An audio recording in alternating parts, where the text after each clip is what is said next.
Hi అందరికీ welcome to my channel. ఈ వీడియోలో అయితే మనము కాపీరైట్ క్లెయిమ్, కాపీరైట్ స్ట్రైక్ గురించి అయితే మాట్లాడుకుందాం. ఈ కాపీరైట్ క్లెయిమ్, కాపీరైట్ స్ట్రైక్ రాకుండా మనం ఏం చేయగలుగుతాము? ఎలా ప్రివెంట్ చేయొచ్చు? అనేది కూడా ఈ వీడియోలో అయితే మనం చూద్దాము. ఇవన్నీ ఇప్పుడు ఎందుకు మాకు అని మీరు అనుకోవచ్చు.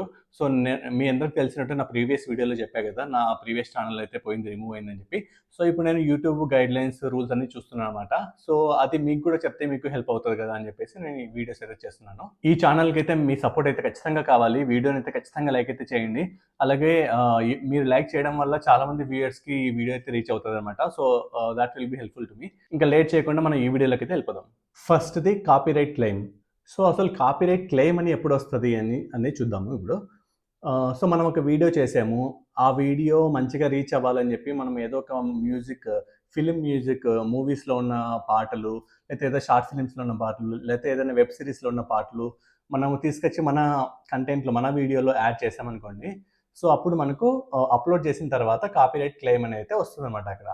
సో, కాపీరైట్ క్లెయిమ్ వల్ల ఏంటి ప్రాబ్లమ్, అసలేమన్నా ప్రాబ్లమ్ ఉందా అని చూస్తే, ఆ కాపీరైట్ క్లెయిమ్ ఎవరు పంపిస్తారు అనేది కూడా చూస్తే, ఆ వీడియో ఆ ఆడియో ఒక ఓనర్ పంపిస్తారనమాట. ఆ కాపీరైట్ క్లెయిమ్. అంటే ఆ ప్రొడక్ట్ నాది, ఆ మ్యూజిక్ నాది అని చెప్పేసి. ఫర్ ఎగ్జాంపుల్ మన తెలుగులో ఆదిత్య మ్యూజిక్, ఇలా చాలా మ్యూజిక్ కంపెనీస్ అయితే ఉన్నాయి కదా! సో, వాళ్ళైతే క్లెయిమ్ చేసుకోవచ్చనమాట. అంటే ఆ ఆడియో మాది అని చెప్పేసి. ఇంక మనకు ఇలా మ్యూజిక్ యాడ్ చేయడం వల్ల వ్యూయర్‌షిప్ వస్తది. మేబీ ఆ పాట బ్యాక్‌గ్రౌండ్ మ్యూజిక్ వల్ల గాని, వీడియో చూస్తారు ఈ జనాలు. సో, దానివల్ల మనకు మానిటైజేషన్ వరకు వెళ్ళినప్పుడు అది హెల్ప్ అవుతదా లేదా అని చూస్తే ఆ పాయింట్ దృష్టిలో పెట్టుకొని, మానిటైజేషన్ అయితే అయితది. కానీ మనకొచ్చే రెవెన్యూ మొత్తము ఆ కాపీరైట్ క్లెయిమ్ చేసిన వాళ్ళకే ఎళ్తది. సో, మన వీడియోస్‌తో మనకైతే డబ్బులు రాదు. డబ్బులొచ్చే రెవెన్యూ అంతా వాళ్ళకైతే ఎళ్ళిపోతదనమాట. ఇంకా ఇప్పుడు కాపీరైట్ స్ట్రైక్ గురించి మాట్లాడితే మనము, కాపీరైట్ స్ట్రైక్ ఎప్పుడొస్తది అంటే, ఇప్పుడు మనం వేరే వాళ్ళ పర్మిషన్ లేకుండా వాళ్ళ వీడియోస్ మన యూట్యూబ్ ఛానెల్‌లో అప్‌లోడ్ చేసామనుకో, ఇప్పుడు ఆల్రెడీ వేరే వాళ్ళు అప్‌లోడ్ చేసుంటారు యూట్యూబ్‌లో. అదే వీడియోని మనం గూడా యూజ్ చేసుకుందాము అనుకున్నప్పుడు కాపీరైట్ స్ట్రైక్ వేసే ఛాన్స్ ఉంటదనమాట.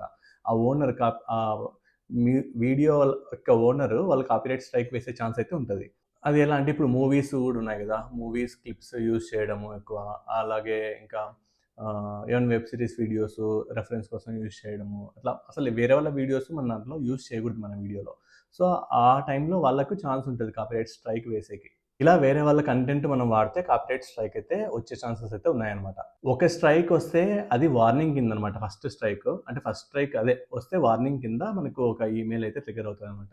చూసుకోండి ఇంకోసారి ఇలాంటి వీడియోస్ అయితే అప్‌లోడ్ చేయొద్దండి వేరే వాళ్ళ వీడియోస్ అన్నట్టు. అలానే మనకు కాపీరైట్ స్కూల్ అని ఒకటుంటదనమాట. స్కూల్ అంటే స్కూల్‌కి ఏం పోనవసరం లేదు. అక్కడే ఏ దానికైతే కాపీరైట్ స్ట్రైక్ వస్తదో ఆ నోటిఫికేషన్ మీద క్లిక్ చేసినప్పుడు కాపీరైట్ స్కూల్ అని ఒకటొస్తది. దాంట్లో కొన్ని క్వెషన్స్ ఉంటాయనమాట. ఆ క్వెషన్స్‌కన్నీ మనమైతే ఆన్సర్స్ చేయాలి. ఆన్సర్స్ చేయడం వల్ల మనకు తెలుస్తదనమాట. అంటే ఓకే. ఇది చేయడం వల్ల ఇలా అయింది. ఇంకోసారి చేయను అన్నట్టు. ఏదో true or false, yes or no అలా క్వెషన్స్ అయితే ఉంటాయక్కడ. అలా చేసిన తర్వాత ఆ వార్నింగ్ అయితే ఎక్స్‌పైర్ అయిపోతదనమాట. ఆ తర్వాత ఇంకొకసారి అలాగే మీరు చేశారనుకోండి, కాపీరైట్ స్ట్రైక్ వచ్చిందనుకోండి. ఫస్ట్ స్ట్రైక్ దాన్ని ఫస్ట్ స్ట్రైక్ కింద కన్సిడర్ చేస్తారనమాట. సో, 90 డేస్ టైమ్ అయితే ఉంటదనమాట కాపీరైట్ ఎక్స్‌పైర్ అవ్వడానికి. సో, ఈ 90 డేస్‌లో మీరు ఇంకొక వేరే వాళ్ళది ఏదైనా వీడియో అప్‌లోడ్ చేసి సెకండ్ స్ట్రైక్, థర్డ్ స్ట్రైక్ అలా 90 డేస్‌లోనే వచ్చేసాయనుకోండి. సో, అలా వస్తే ఛానెల్ అయితే ఖచ్చితంగా టర్మినేట్ అయితే అవుతదనమాట. మొత్తం అకౌంట్ అయితే రిమూవ్ చేసేస్తారు యూట్యూబ్ వాళ్ళు. ఫస్ట్ స్ట్రైక్ వచ్చినప్పుడేమో కొన్ని ఆప్షన్స్ అయితే రిమూవ్ చేశారనమాట మనకు. ఎగ్జాంపుల్ థంబ్‌నెయిల్స్ అప్‌లోడ్ చేసేలాగా లేకుండా అట్లా కొన్ని ఆప్షన్స్ అయితే వాళ్ళు తీసేస్తారనమాట.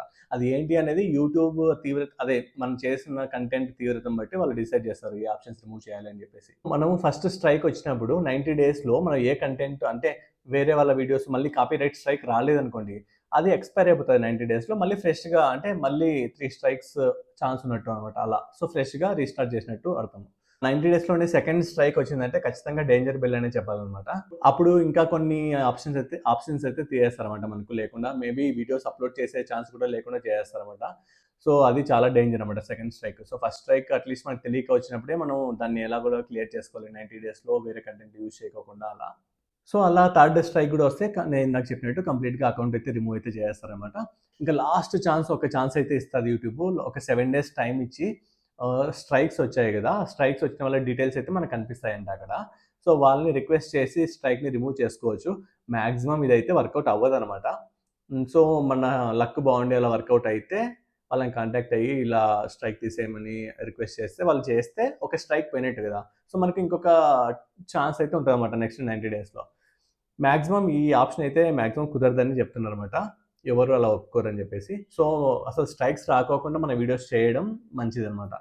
ఇది బేసిక్‌గా కాపీరైట్ స్ట్రైక్ అంటే. సో, చూసారు కదా! ఈ వీడియోలో అయితే కాపీరైట్ క్లెయిమ్ గురించి, కాపీరైట్ స్ట్రైక్ గురించి అయితే మాట్లాడుకున్నాము. సో, ఇలాంటి మరికొన్ని యూట్యూబ్ గురించి ఇన్ఫర్మేటివ్ వీడియోస్ నా ఫర్దర్ వీడియోస్‌లో కూడా రాబోతున్నాయన్నమాట. సో, మీ సపోర్ట్ అయితే నాకు ఖచ్చితంగా కావాలి. మీకేమైనా డౌట్స్ ఉన్నా కూడా కామెంట్ సెక్షన్‌లో కామెంట్ చేయండి. I will help you out. ఇది ఇవాల్టి video. Thanks for watching the video.